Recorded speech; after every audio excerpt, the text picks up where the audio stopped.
নমস্কার বন্ধুরা, চলে আসলাম আজকে আবার একটা ভিডিও নিয়ে। তোমরা সবাই কেমন আছো? আমার চ্যানেলে আমি তোমাদের সবাইকে স্বাগত জানাই। এটি হলো পানিহাটি গঙ্গা।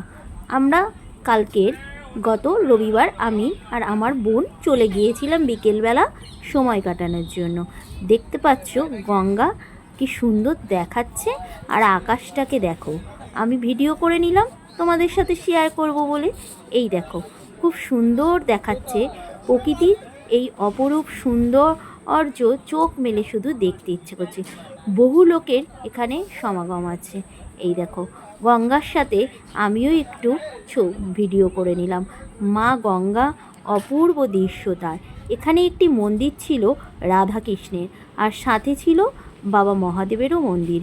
এই যে মন্দিরের গেটটা তোমরা দেখতেই পাচ্ছ, কি সুন্দর দেখাচ্ছে। এখানে সবাই ফটোশ্যুট করছিল, ভিডিও করছিল, যে যার মতন করে সময় কাটাচ্ছিল। বিকেলবেলার এই পরিবেশটা এত সুন্দর, সবাই গঙ্গার ধারে বসেছিল। আর এবার মন্দিরের ভেতরে আমরা চলে আসলাম। এই যে এইটি হলো প্রধান মন্দির, এটা হলো রাধাকৃষ্ণের মন্দির। পানিহাটির প্রত্যেকটা গঙ্গার পাড়ে পাড়েই কিছু কিছু মন্দির রয়েছে। এই দেখো কি সুন্দর দেখাচ্ছে। রাধাকৃষ্ণ, গোপাল, বাবা জগন্নাথ, বলরাম, সুভদ্রা সবাই রয়েছেন। তোমরা দেখতেই পেয়েছ কি সুন্দর করে সাজানো রয়েছে। এই যে মন্দিরের বাইরের দৃশ্যটা অপূর্ব সুন্দর দেখাচ্ছিল। আমরা তো সন্ধ্যাবেলার দিকে গিয়েছিলাম, একটু একটু হালকা অন্ধকার হয়ে এসেছিল, কিন্তু মন্দিরের এই অপরূপ দৃশ্য দেখে মন ভরে গেল। ঠাকুর নমস্কার করে নিয়ে এবার বাইরেটা একটু ঘোরাঘুরি করলাম। সামনেই ছিল গঙ্গা, একটু বাদেই শুরু হয়ে যাবে গঙ্গা আরতি। এখানে দুপুরে ভোগ খাওয়ানোও হয়। আমরা যদিও বা দুপুরবেলা যাইনি বলে ভোগটা খাইনি। এটা হলো মন্দিরের সামনের খানিকটা জায়গা। এখানে সবাই বসে ঠাকুরের নাম, গান, সংকীর্তন সব কিছু করে। আর এই যে পাশেই ছোট ছোট মন্দিরগুলো দেখছো, এগুলো হলো বাবা মহাদেবের মন্দির। এদিকে 6টা, ওদিকে 6টা মন্দির ছিল বাবা মহাদেবের। অপূর্ব সুন্দর পরিবেশ, দেখে মন ভরে গেল। তাই আমি তোমাদেরকেও দেখাচ্ছি। এই যে এগুলো হলো সব ছোট ছোট বাবা মহাদেবের মন্দির, পরপর করে সাজানো আছে। দেখতে কি সুন্দর দেখাচ্ছে, তাই না বন্ধুরা? যদি তোমরা কোনো সময় পাও, একটুখানি সময় নিয়ে চলে যেও পানিহাটির এই গঙ্গার ধারে। এই দেখো, গঙ্গার ঘাট ধোয়ানো হচ্ছে। এক্ষুনি শুরু হয়ে যাবে সন্ধ্যা আরতি। মা গঙ্গার এই সন্ধ্যা আরতি দেখার সৌভাগ্য আমারও হয়েছিল, কিন্তু কোনো সময় ভাবিনি যে এই গঙ্গা আরতি আমি দেখতে পাবো। আমরা তো জাস্ট ঘোরাঘুরি করতে গিয়েছিলাম, কিন্তু ওখানে গিয়ে যখন দেখলাম এত সুন্দর করে আয়োজন করে মা গঙ্গার আরতি শুরু হচ্ছে, তাই খানিকটা সময় আমরা দাঁড়িয়ে তারপরে চলে আসলাম। প্রথমেই সবাই জায়গাটা পরিষ্কার করে নিয়ে পূজার সমস্ত রকম জিনিসপত্র নিয়ে এসেছে, আর ব্রাহ্মণও চলে এসেছে। দেখতে পাচ্ছ অন্ধকার নেমে এসেছে, আর প্রকৃতি কি সুন্দর তার নিজের মতন করে রূপ তুলে ধরেছে আমাদের কাছে। এখানে সবাই বসে খুব সুন্দর করে সময় কাটায়। জানো তো, অনেকেই মা গঙ্গার দিকে তাকিয়ে বসে বসে ঘন্টার পর ঘন্টা সময় কাটিয়ে দিচ্ছে। আমরাও খানিকক্ষণ বসে নিয়েছিলাম।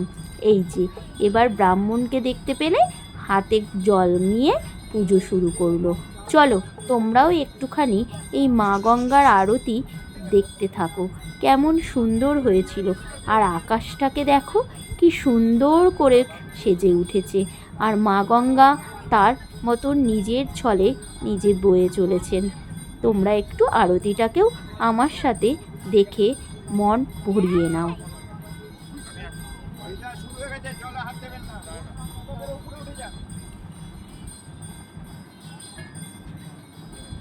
এবার ব্রাহ্মণ তার আরতি শুরু করে দিল। তার সমস্ত রকম মন্ত্রপাঠ করার পরে আরতি শুরু করে দিয়েছে। ঠিক সন্ধ্যা নামছে তখনই মা গঙ্গার আরতি শুরু হয়ে গিয়েছে, আর সবাই শঙ্খ বাজাচ্ছে, উলু দিচ্ছে। এই যে ভোগের সব কিছু রেডি করা হয়েছে, আর সবাই মিলে ঠাকুরকে প্রার্থনা করছে আর নাম করছে। দেখতেই পাচ্ছ ব্রাহ্মণ তার মন্ত্র পড়ে কি সুন্দর করে মা গঙ্গাকে পুজো করছে। দেখে মন ভরে গেল। আমি কোনো সময় দেখিনি এইরকম মা গঙ্গার আরতি। এই ছোট্ট একটা ঘাটে এত সুন্দর করে পুজো হয় তা ভাবতেই পারিনি। ঘুরতে গিয়ে যে এত সুন্দর একটা দৃশ্য দেখতে পেলাম। এবার মা গঙ্গার জলে সবাই প্রদীপ ভাসিয়ে দিচ্ছে তাদের মনস্কামনা বলে। এই দেখো সবাই বসে আরতি দেখছে, গল্প করছে, যে যার মতন করে সুন্দর করে সময় কাটাচ্ছে।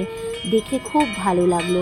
তোমরা কিন্তু অবশ্যই একবার কেউ যেও। এই কি সুন্দর দেখাচ্ছে, যেদিকেই তাকাচ্ছি শুধু জল আর জল, জল আর জল। অপূর্ব সুন্দর দৃশ্য। তোমরা কিন্তু একবার ঘুরে আসবে। আর কেমন লাগলো আমার ভিডিওটা অবশ্যই কমেন্টে জানাবে। এখানে পাশে একজন ভদ্রলোক ব্রাহ্মণের হাতে হাতে সব এগিয়ে দিচ্ছে। ব্রাহ্মণ আধ ঘন্টা ধরে এই পুজো চলেছিল। দেখে মনটা পুরো ভরে গেল। এরপর আমরা প্রসাদ গ্রহণ করে নিয়ে চলে আসলাম বাড়িতে। অনেকটা ভালো লাগা আর অনেকটা ভালোবাসা নিয়ে চলে এসেছি বাড়িতে। তোমরাও দেখো, আমিও দেখি, কি অপরূপ সুন্দর প্রকৃতির এই রূপ, তাই না? আজ এই পর্যন্তই। আবার পরের ভিডিওতে আসবো। ভালো লাগলে পাশে